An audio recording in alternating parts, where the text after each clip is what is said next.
Alors dans cette vidéo, je vais parler de comment se déroule une séance. Tout d'abord, chaque séance est entre 50 et 70 minutes.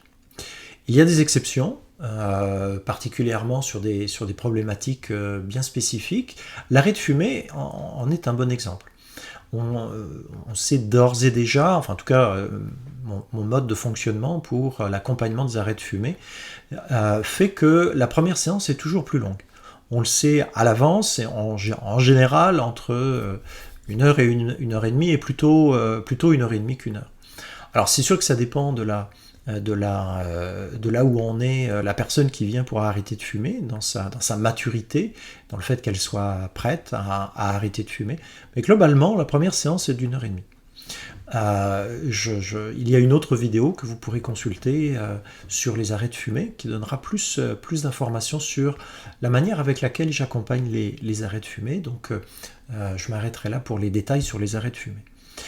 Alors comment se passent les séances ? Il y a une grosse différence entre la première séance et les séances subséquentes. La première séance, eh bien, elle a un objectif bien particulier, bien spécial et extrêmement important, qui est de faire tout d'abord connaissance. Et en faisant connaissance, d'établir un climat de confiance. De bien mettre en place cette chimie je dirais même de possible complicité entre le thérapeute et le client. C'est ça qui va permettre ce qu'on appelle le lien et cette relation thérapeutique qui finalement va permettre un très très bon travail.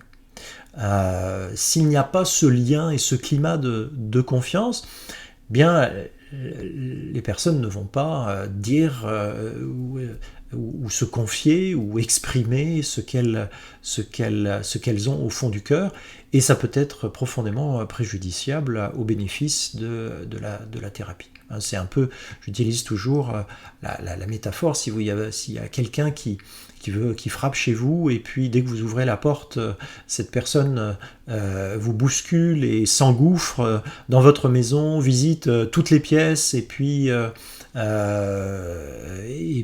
bouleverse un petit peu des choses qui sont personnelles. Je pense pas que vous auriez beaucoup envie de partager beaucoup de choses avec cette personne-là. C'est un peu la même chose lorsqu'on établit une relation thérapeutique. On y va à la bonne vitesse, on y va en faisant attention avec ce qui est important, avec les besoins de la personne qui vient nous consulter, et on fait très attention à être respectueux, et surtout, je l'ai déjà dit, à aller à la vitesse dont la personne a besoin. Donc c'est cette relation thérapeutique qui commence à s'établir et puis qui va continuer au travers des autres séances, mais c'est vraiment important de commencer à établir cela lors de la première séance. Un autre objectif extrêmement important, c'est justement de clarifier l'objectif de travail de la séance. Que ce soit un objectif en coaching ou en hypnose, il faut que l'objectif soit clair. Quelque chose de flou au départ va donner quelque chose de flou à l'arrivée.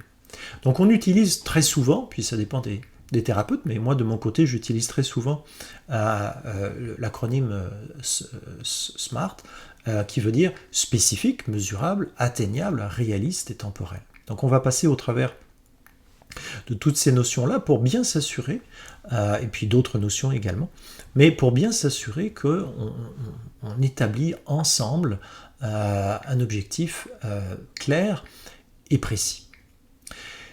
Et puis, une fois qu'on a établi cet objectif clair et précis, on s'aperçoit que le vrai objectif, parfois, il n'est pas celui avec lequel la personne peut venir. Le vrai objectif, il peut être caché, peut être derrière, puis on va commencer à le découvrir ensemble. Je vais donner un exemple. Une personne qui vient pour affirmer sa capacité à bien parler en public, effectivement, on peut travailler différents aspects, hein. On peut travailler la posture, on peut travailler la voix, on peut travailler la manière avec laquelle la personne articule, la manière avec laquelle la personne se prépare. On peut travailler ça définitivement, mais derrière le fait de parler en public, par exemple, ce n'est qu'un exemple, mais il peut y avoir aussi des aspects à travailler sur la confiance en soi, sur l'estime de soi, et puis il y a beaucoup de choses qu'on peut travailler derrière ça. Alors, c'est cela qu'on va décider ensemble, hein. On va décider ensemble de travailler peut-être sur le symptôme, on peut travailler aussi sur l'origine, en tout cas sur la cause, si elle est connue. En tout cas, on peut faire tout ce travail-là et décider de ce que l'on va travailler et quel est le vrai objectif que l'on va adresser. Et puis, lors de la première séance, il va y avoir une première exploration hypnotique. Donc j'utilise ce mot, c'est un mot très personnel. C'est une exploration parce que pour la plupart des personnes, c'est une nouveauté, hein. C'est la première fois qu'il y a une expérience en hypnose. C'est comme une exploration, c'est comme une aventure pour ces personnes-là. Alors, on va travailler ensemble et moi je vais vous accompagner à ce que l'on fasse ça, toujours à votre vitesse, avec le respect de votre écologie interne, pour faire l'accompagnement le mieux possible. On va d'abord commencer par des jeux hypnotiques pour bien comprendre comment est-ce que vous fonctionnez. Donc il y a une autre vidéo qui en parle un petit peu plus précisément. La manière avec laquelle vous fonctionnez et puis comment vous accompagner le mieux possible pour rentrer dans cette transe hypnotique. Et puis après, il y a le travail hypnotique qui correspondra à la stratégie thérapeutique que l'on aura définie ensemble. Puis en fin de séance, il y a ou pas, hein, des suggestions de pratique. Ça peut être de l'auto-hypnose, et là j'explique comment on peut faire de l'auto-hypnose. Ça peut être de l'écoute de la partie hypnose de la séance, mais ça peut être bien autre chose. Donc ça, c'est ce qui se passe dans la première séance. Alors comme vous le voyez, c'est quand même un objectif très, très, très consistant. Parfois, ça peut se faire sur 2 séances, hein, tellement il y a de choses à faire.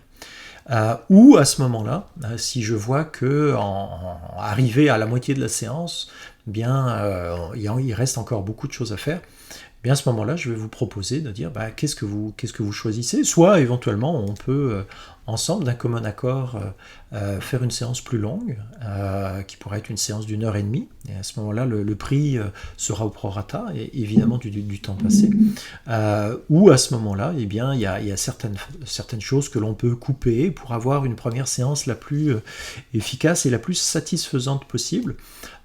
Et puis il y a certains points que l'on pourrait faire, que l'on pourrait aborder lors d'une séance ultérieure.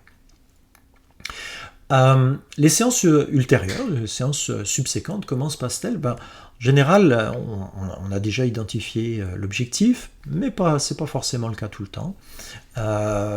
Et puis, elles sont beaucoup plus courtes, hein, puisqu'elles sont d'une durée d'1 heure. Vraiment, on rentre vraiment dans une séance normale d'1 heure.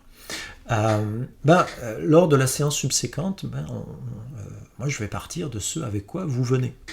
S'il y a eu un événement particulier qui a complètement chamboulé finalement l'objectif que vous souhaitez travailler, qui émotionnellement vous implique très fortement, possiblement on peut travailler sur cet objectif-là, en tout cas, peut-être pas forcément un objectif, mais sur alléger ce avec quoi vous venez. On va travailler également sur le résultat, sur la progression. Quelle a été la différence sur les différents comportements, sur la manière avec laquelle vous avez atteint cet objectif ou pas, votre objectif ou pas. Donc la progression depuis la première séance. progression et puis prise de conscience également, hein, depuis la séance précédente. On peut, dépendamment des prises de conscience et des progressions, on peut réviser ou pas également le plan thérapeutique et le plan d'accompagnement. On peut retourner aussi, faire un retour sur votre engagement et sur la motivation, sur votre motivation à atteindre et à travailler l'objectif. Quelles ont été les barrières, les freins que vous avez pu rencontrer également et les réalisations sur le fait que, oui, est-ce que j'étais motivé et puis finalement je m'aperçois que je le suis peut-être un peu moins, que c'est pas si facile que ça. On va aborder tout ça. Et puis, on va faire le travail proprement dit, hein, donc le travail hypnotique qui consiste à finalement aller dans cette transe hypnotique pour aller travailler ce que l'on aura décidé ensemble durant le plan thérapeutique. Et puis comme la première séance, puis comme dans toutes les séances, il y a, ou pas, hein, également cela dépend, des suggestions de pratique entre cette séance-là et la séance subséquente s'il y en a. Voilà,